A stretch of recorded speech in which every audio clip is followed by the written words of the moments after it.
Chapter 3. Sophie. Bonds of Blood. While the guards held her off stage, Sophie saw all of it.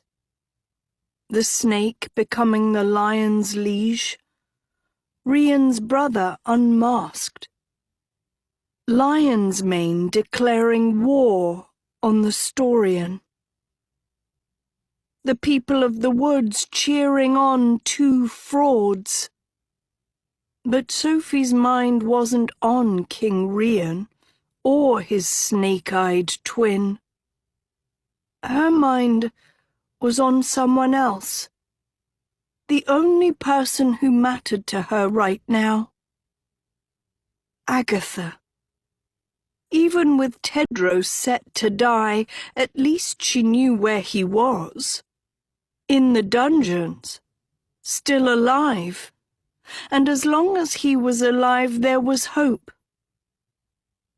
But the last she'd seen of Agatha was her best friend being hunted by guards through the crowd. Did she escape? Was she even alive? Tears sprung to Sophie's eyes as she looked down at the diamond on her finger. Once upon a time, she'd worn another ring. The ring of an evil man who'd isolated her from her only real friend, just as she was now. But that was different. Back then, Sophie had wanted to be evil. Back then, Sophie had been a witch. Marrying Rian was supposed to be her redemption. Marrying Rian was supposed to be true love. She'd thought he'd understood her. When she looked into his eyes, she'd seen someone pure, honest, and good.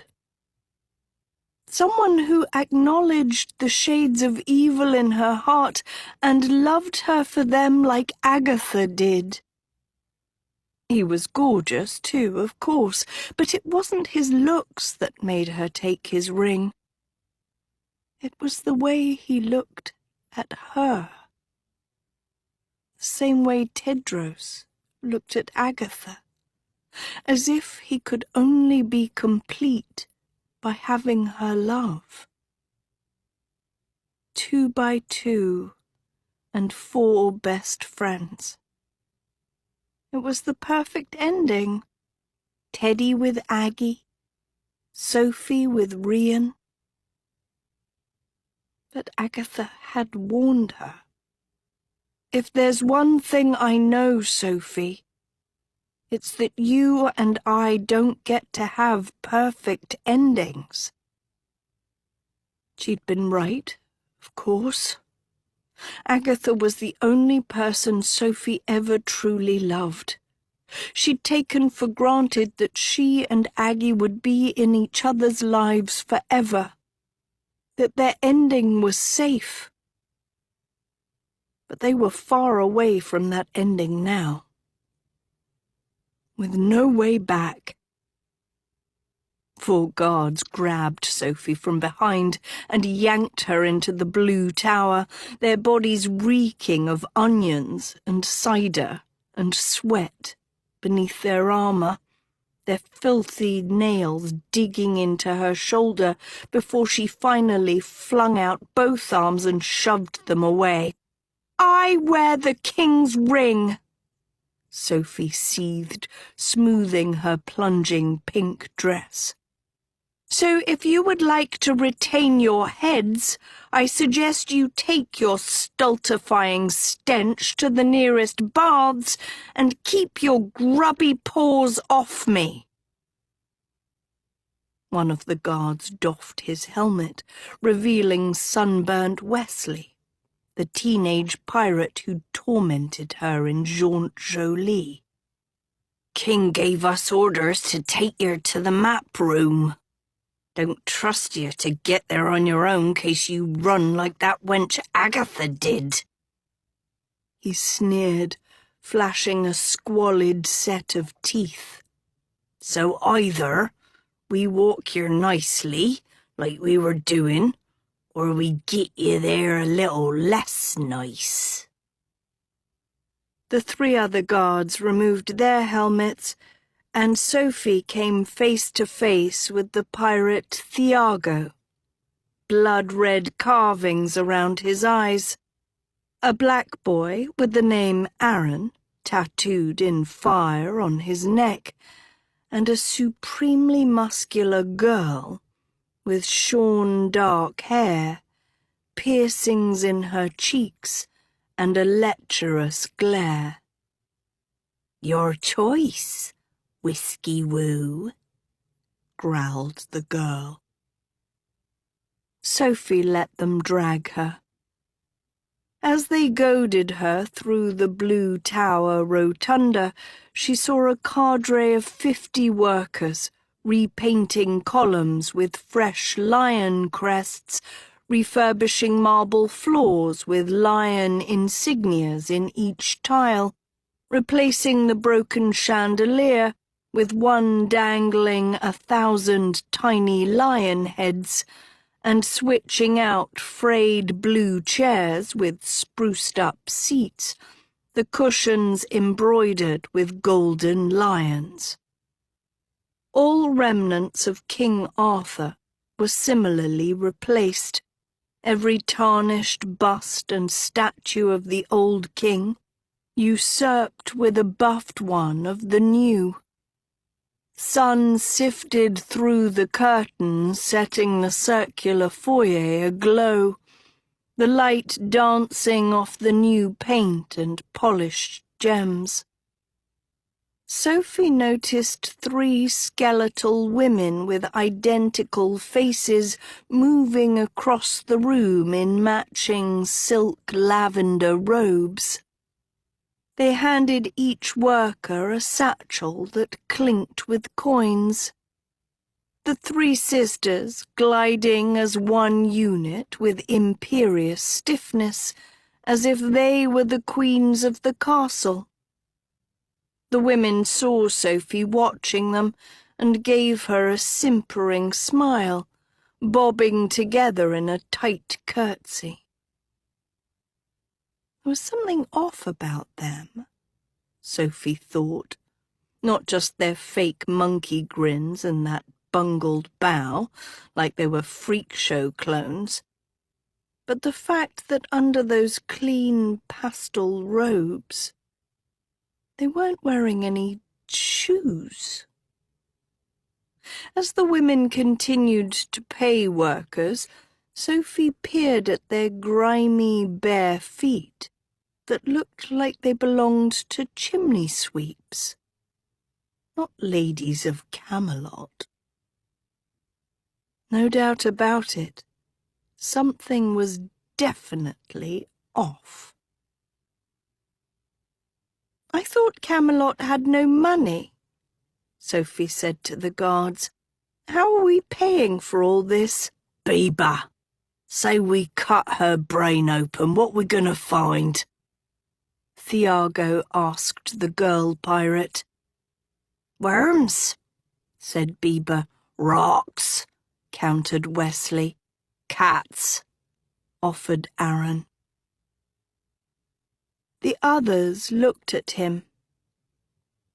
He didn't explain. Nor did they answer Sophie's question. But as Sophie passed sitting rooms, bedchambers, a library, and solarium, each being renovated with lion crests and carvings and emblems, it became clear that Camelot did have money. Lots of it. Where had the gold come from? And who were those 3 sisters acting like they owned the place? And how was this happening so soon? Rian had barely become king, and suddenly the whole castle was being remade in his image.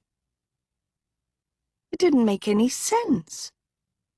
Sophie saw more men shuffle by, carrying a giant portrait of Rian in his crown and asking guards for directions to the Hall of Kings, where they were supposed to hang it. One thing was for sure, Sophie thought, watching them veer towards the White Tower. All of this had to have been planned by the king long before today. "Don't call him that. He isn't the king," she chastised herself. "How did he pull Excalibur, then?" a second voice asked. Sophie had no response. At least not yet. Through one window she saw workers rebuilding the castle's drawbridge. Through another she glimpsed gardeners reseeding grass and pulling in brilliant blue rose bushes, replacing the old dead ones. While over in the Gold Tower courtyard, workers painted gold lions in the basin of each reflecting pool. A commotion disturbed the work, and Sophie spotted a brown-skinned woman in a chef's uniform ushered out of the castle by pirate guards, along with her cooks, as a new, young, strapping chef and his all-male staff were guided in to replace them. "But the Silkima family has been cooking for Camelot for 200 years, the woman protested. "And we thank you for your service," said a handsome guard with narrow eyes, who was in a different uniform than the pirates, gilded and elaborate, suggesting he was of higher rank. "He looks familiar," Sophie thought. But she couldn't study the boy's face any longer because she was being pulled into the map room now, which smelled clean and light, like a lily meadow, which wasn't what map rooms were supposed to smell like, since they were airless chambers, usually occupied by teams of unwashed knights. Sophie looked up to see maps of the wood's realms floating in the amber lamplight above a large round table, like severed balloons. As she peered closer, she saw these weren't old, brittle maps from King Arthur's reign, but the same magical quest maps that she and Agatha once encountered in the snake's lair, featuring tiny figurines of her and her quest team, enabling the snake to track their every move. Now all those figurines hovered over Camelot's tiny three-dimensional castle, while their real-life counterparts festered in the dungeons below. But as she looked closer, Sophie noticed there was one labelled crew member on the map who wasn't near the castle at all. One who was breaking away from Camelot, slipping towards the kingdom border. Agatha. Sophie gasped. "She's alive! Aggie's alive!" And if she was alive, that meant Agatha would do everything she could to free Tedros, which meant Sophie and her best friend could work together to save Camelot's true king. Aggie from the outside, she from the inside. But how? Tedros would die in a week. They didn't have any time, plus Rian could track Aggie himself on this quest map any time he wanted. Sophie's eyes flared. Quest map! She had her own. Her fingers clasped the gold vial attached to the chain around her neck, carrying the magical map given to each dean. She tucked the vial deeper under her dress. As long as she had her own map, she could trace Agatha without Rian knowing. And if she could trace her, maybe she could also send Agatha a message before the king's men found her.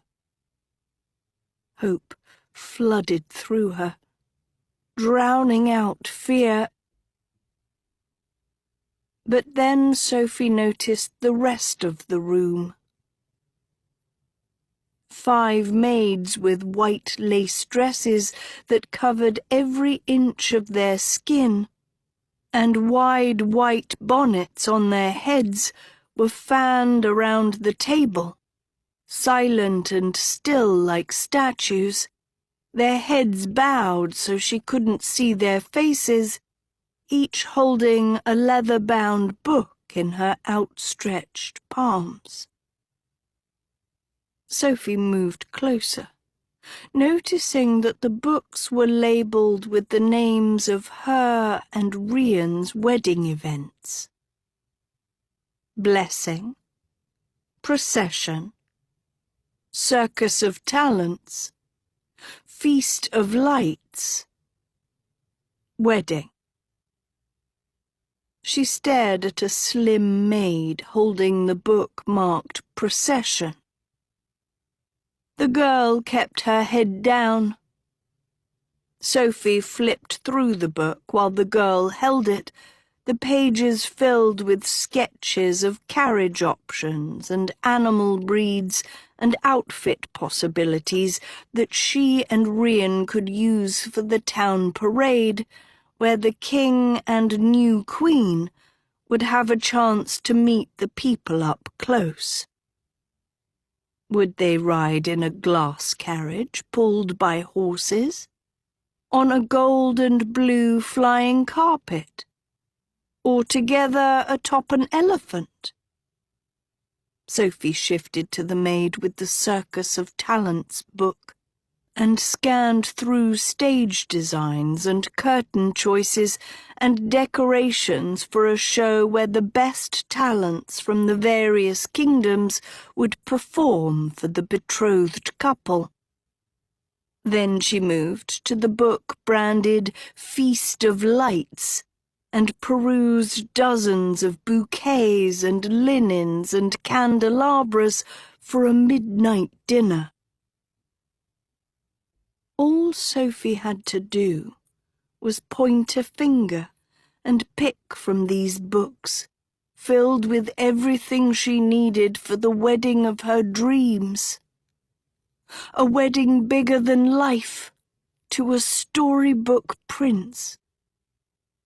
A wedding that had been her wish since she was a little girl. But instead of joy, Sophie felt sick, thinking of the monster she was marrying. That's the problem with wishes. They need to be specific. "King says you're to work till supper," Wesley ordered from the door. He started to leave, then stopped. "Oh, you've been asked to wear this at all times," he said, pointing at a white dress, hung up on the back of the door, prim, ruffly, and even more modest than the maid's. "Over my dead body!" Sophie flamed. Wesley smiled ominously. "We'll let the king know." He left with his pirates, closing the door behind them. Sophie waited a few seconds, then ran for the door. It didn't budge. They'd locked her in. No windows either. No way to send Agatha a message. Sophie turned, realizing the maids were still there, posed like statues in their white dresses, faces hidden as they clutched the wedding books. "Do you speak?" Sophie snapped. The maids stayed silent. She smacked a book out of one of their hands. "Say something!" she demanded. The maid didn't. Sophie snatched a book from the next maid and threw it against the wall, sending pages flying everywhere. "Don't you get it? He's not Arthur's son.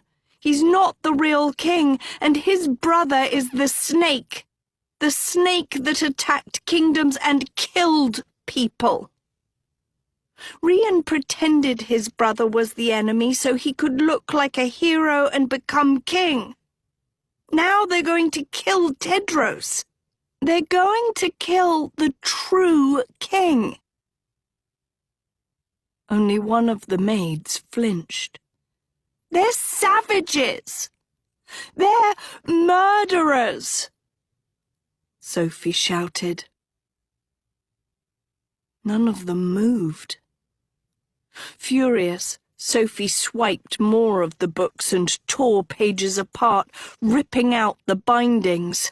"We have to do something! We have to get out of here!" With a cry, she flung leather and parchment across the room, knocking the floating maps into the walls. Then she saw the snake watching her. He stood silently in the threshold of the open door, his gold and blue suit illuminated in the lamplight. Japheth had his brother Rian's copper hair, only longer and wilder, as well as Rian's sculpted face, but paler, a cold milky white, like he'd been sucked of blood. "One book's missing," he said. He tossed it on the table. Execution. Heart sinking, Sophie peeled it open to see an array of axes to choose from, followed by options for chopping blocks, each with a sketch of Tedros kneeling, his neck stretched over the block. There were even choices for baskets to catch his severed head. Slowly, Sophie looked back up at the snake. "I assume there'll be no more trouble about the dress," said Sir Japheth. He turned to leave. "You animal! You disgusting scum!" Sophie hissed at the snake's back. "You and your brother use smoke and mirrors to infiltrate Camelot and steal the real king's crown, and you think you can get away with it?" Her blood boiled, the fury of a witch rekindling. "I don't know what you did to trick the Lady of the Lake, or what Rian did to trick Excalibur, but that's all it was. A trick. You can put my friends in jail, you can threaten me all you want, but people can only be fooled for so long. They'll see who you two are in the end, that you're a soulless, murdering creep, and he's a fraud. A fraud whose throat I'll cut the second he shows his face." "Better get on with it, then," a voice said as Rian entered, bare-chested in black breeches, his hair wet. He glared at Japheth. "I told you I'd handle her." "And then you went for a bath," said Japheth, "while she refuses to wear mother's dress." Sophie lost her breath. Not just because she had a storm of rage ready to unleash, or because two brothers were dolling her up in their mother's clothes, but because she'd never seen Rian without his shirt before. Now, as she looked at him, she saw his chest was just as ghost-white as Japheth, while Rian's arms and face glowed a deep tan, the same tan that farmers in Gavelden had after they wore shirts in the hot summer sun. Rian saw her ogling him, and he gave her a cocked grin, as if he knew what she was thinking. Even the tan had been part of the ruse, to prevent anyone from seeing they were brothers. A ruse to make Rian look like a golden lion battling a cold-hearted snake, when in fact the lion and the snake were perfect twins all along. As Sophie stood there, taking in their matching smirks and sea-coloured stares, she could feel a familiar fear. The same fear she'd felt when she kissed Rafal. No, this fear was sharper. She'd known who Rafal was. She'd chosen him for the wrong reasons, but she'd learned from her fairy tale. She'd fixed her mistakes, only to fall in love with an even worse villain, and this time there wasn't one of him, but two. "Wonder what kind of mother could raise cowards like you?" Sophie snarled.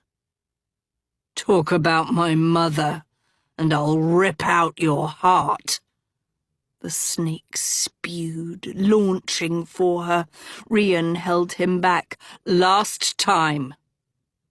I'll handle her." He pushed Japheth aside, leaving his brother stewing in the corner. Rian turned to Sophie, his eyes clear as glass.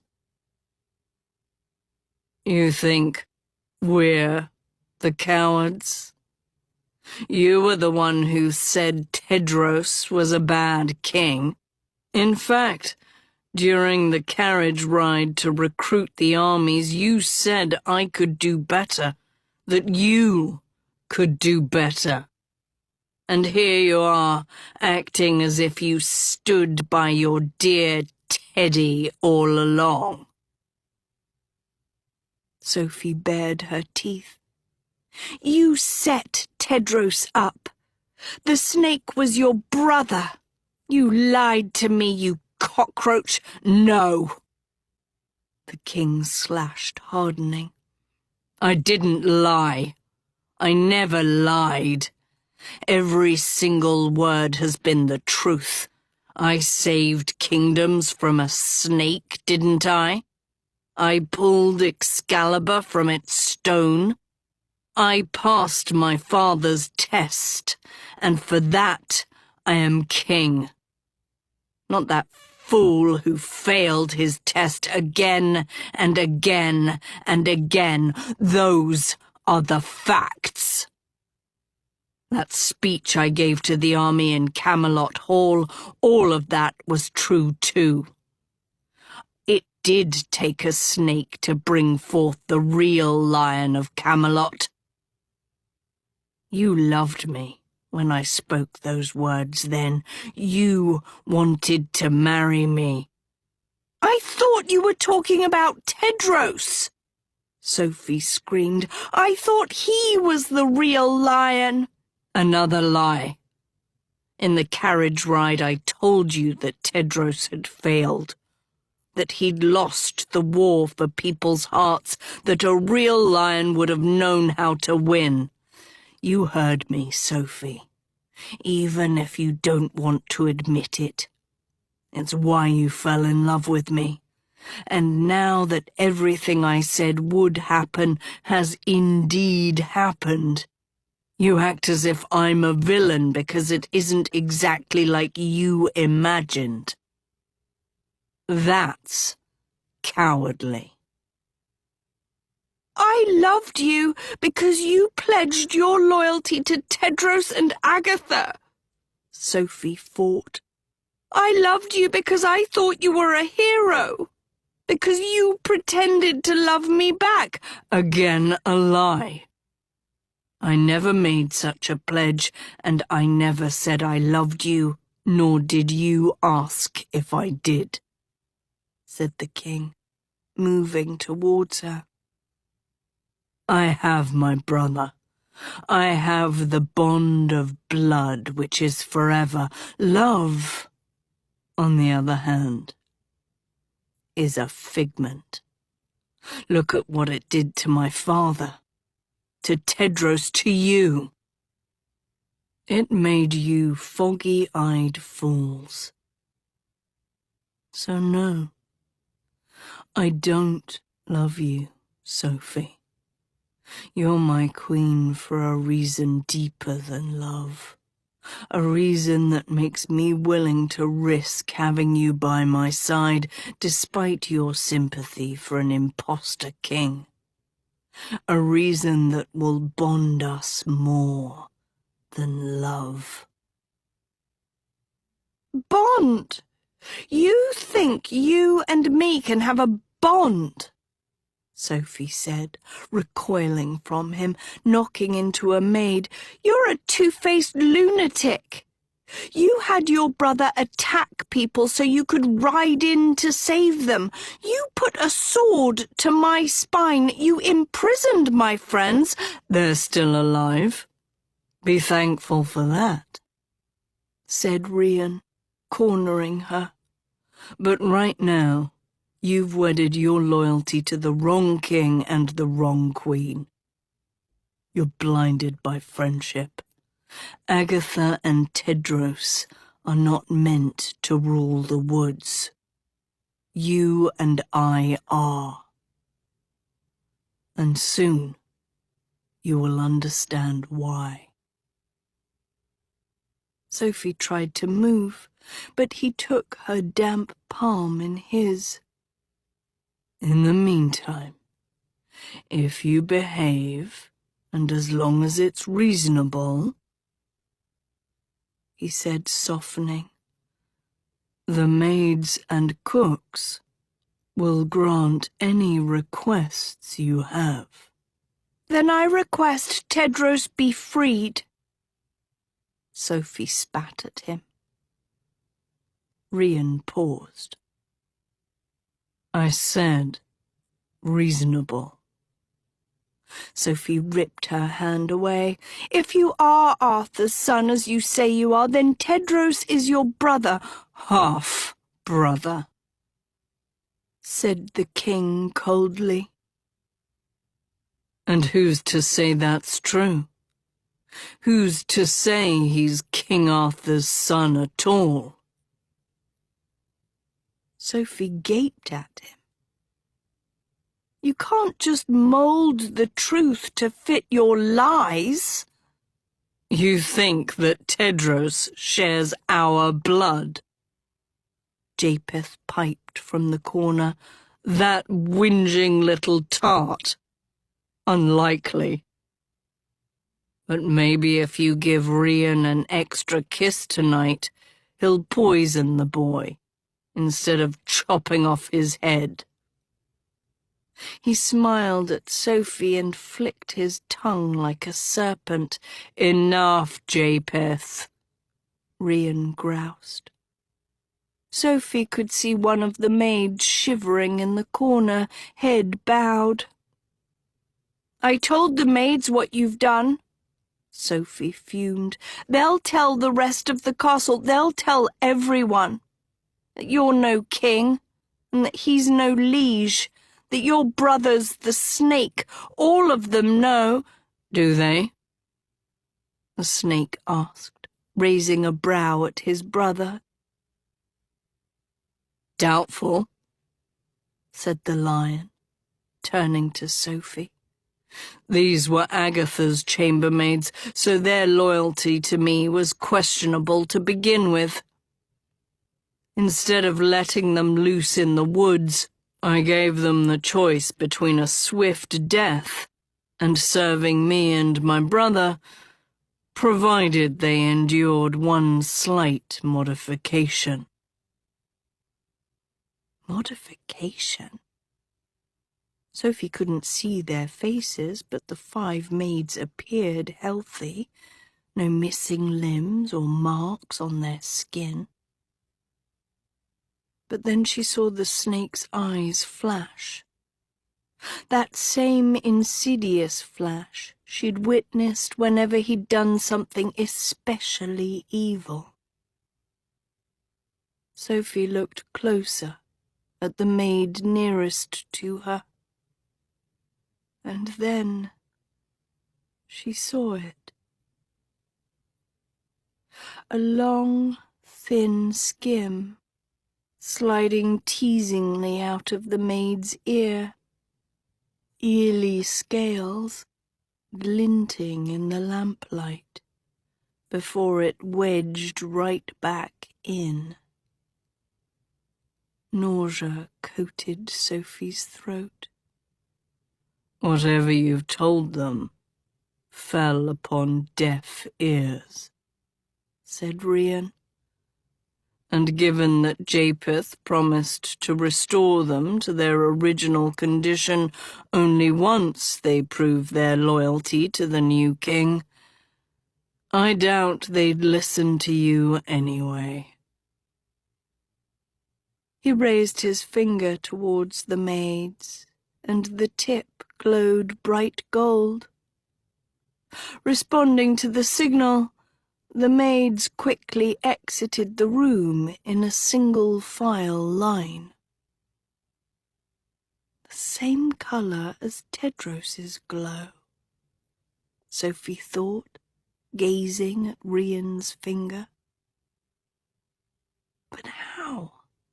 Only students at the school have finger glows, and he was never a student there.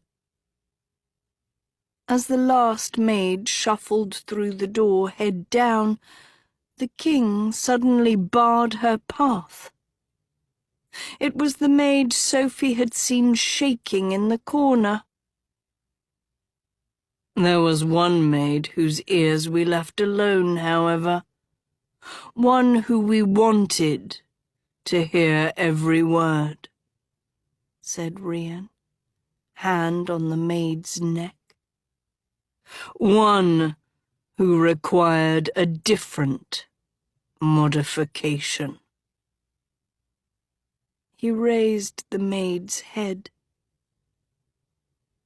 Sophie froze. It was Guinevere. A skim curled around the once queen's lips, sealing her mouth shut. Guinevere gave Sophie a petrified stare before Rian guided her out with the others and closed the door. Japheth's gold and blue clothes magically sloughed away, returning to his shredded suit of black skims, his white chest showing through the holes. He stood next to his brother, their muscles rippling beneath the tawny lamps. "She's a queen," Sophie gasped, sick to her stomach. She's Tedros's mother. And she treated our mother poorly, said Japheth. So poorly, it's only fitting she watches us treat her son poorly too, said Rhian. Past is present, and present is past. The story goes round and round again. Didn't they teach you that lesson in school? Their eyes danced between blue and green. Our mother, Sophie thought. Who was their mother? Agatha had mentioned something. Something about her former steward who they'd buried in Sherwood Forest. What was her name?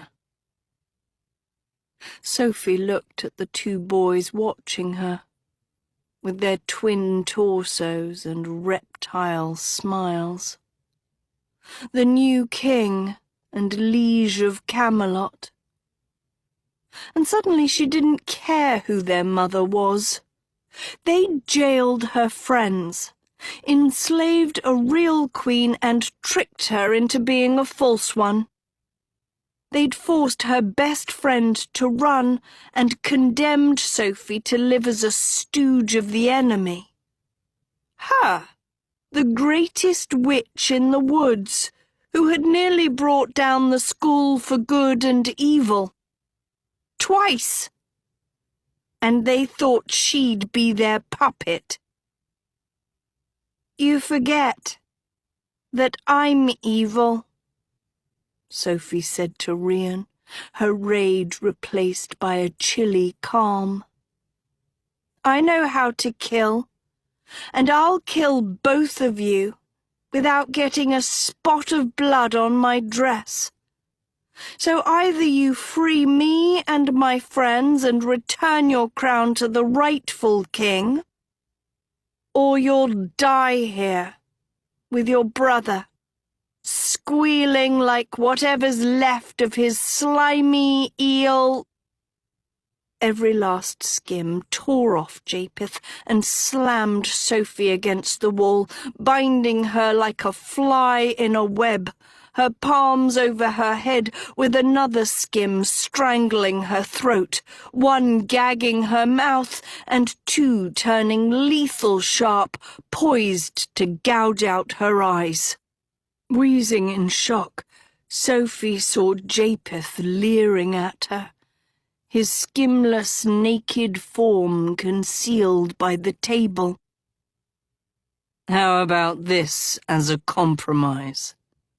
Said Rhian, posing against the wall next to Sophie's body. Every time you behave badly, I'll kill one of your friends. But if you do as I say and act the perfect queen, well, then I won't kill them. Sounds like a fair deal to me, said the snake. And besides, there are things we could do to you, too, Rhian said, his lips at Sophie's ear. Just ask the old wizard. Sophie muffled into her gag, desperate to know what they'd done to Merlin. But I don't want to hurt you, the king went on. I told you, there's a reason you're my queen, a reason why you belong here, a reason why you have this story all wrong, a reason why your blood and ours are so inextricably linked. Rhian raised his hand to the two sharp skims pointed at Sophie's pupils, and took one of the skims into his hand. He twirled it on his fingertip like a tiny sword, and stared right at his bound princess. Want to know what it is? His eyes sparkled dangerously. Sophie screamed. He stabbed the skim at her open palm and sliced across the flesh, opening up a shallow wound which dripped small droplets of blood. As Sophie watched in horror, the king cupped his hand beneath the wound and collected Sophie's blood like rainwater. Then he smiled at her. Because you're the only person? He walked towards his brother. In all of the woods? He stopped in front of Japheth. Whose blood can do? He smeared Sophie's blood across his brother's chest. This. For a moment, nothing happened. Then Sophie jolted. Her blood had started to magically disperse across Japheth's body in thin, shiny strands, branching and crisscrossing down his skin like a network of veins. The strands of blood deepened in colour to a rich crimson and grew thicker, knotting into roped netting that sealed his body in. The ropes squeezed tighter, cutting into his skin like whips, deeper and deeper, until Japheth was corseted by Sophie's blood, his flesh stretched raw. He clenched his whole body in agony, his muscles striating as he tilted his head back, mouth open in a choked scream. Then, all at once, the ropes binding him turned from red to black. Scales spread across them like a rash as the ropes began to undulate and move with soft shrieks like baby eels, replicating across the gaps in his chalky flesh, skim after skim after skim, until at last Japheth stared back at her, his suit of snakes as strong and new as the first time Sophie had seen it. There was no doubting what she'd just witnessed. Her blood had restored him. Her blood had restored a monster. Her blood. Sophie went limp under her own binds. The map room was silent. See you at supper, said the king. He walked out the door. The snake followed his brother, but not before putting his mother's dress on the table and giving Sophie a last glare of warning. As he walked out the door, the skims flew off Sophie with piercing shrieks and chased after Japheth, the door slamming shut behind them. Sophie was alone. She stood amongst the torn wedding books, her hand still seeping blood. Her mouth trembled. Her lungs felt like they were caving in. It had to have been a trick. Another lie. It had to be. And yet, she'd seen it with her very own eyes. It wasn't a trick. It was real. Sophie shook her head. tears rising. How could something so hellish come from her? She wanted this snake dead in the worst possible way, and instead she'd restored him to life? After all she'd done to protect her friends from him? After all she'd done to change? And now she was the lifeblood of the worst kind of evil? Heat rushed to her face, a furnace of fear. A witch's scream filled up her lungs, clawing at her throat, a scream that would kill everyone in this castle and crumble it to ash. She opened her mouth to unleash. Then she held it in. Slowly, she let the scream slither back into the recesses of her heart. Past is present, and present is past. That's what the new king said. That's why he was always one step ahead. Because he knew people's pasts. And Sophie's past was evil. Evil that for so long had been her weapon.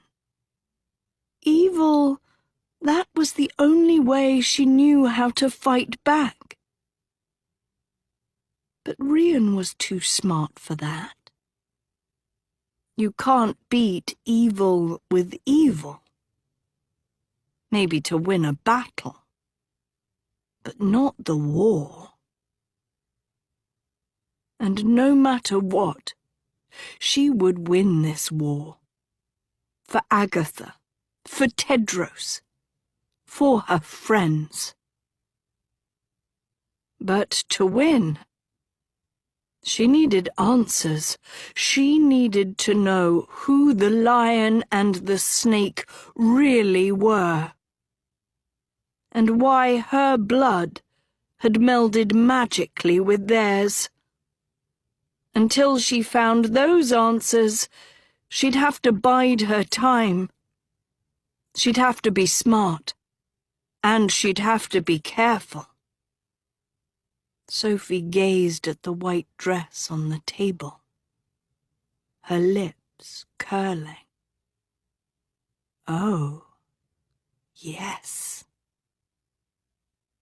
There were other ways to be a witch.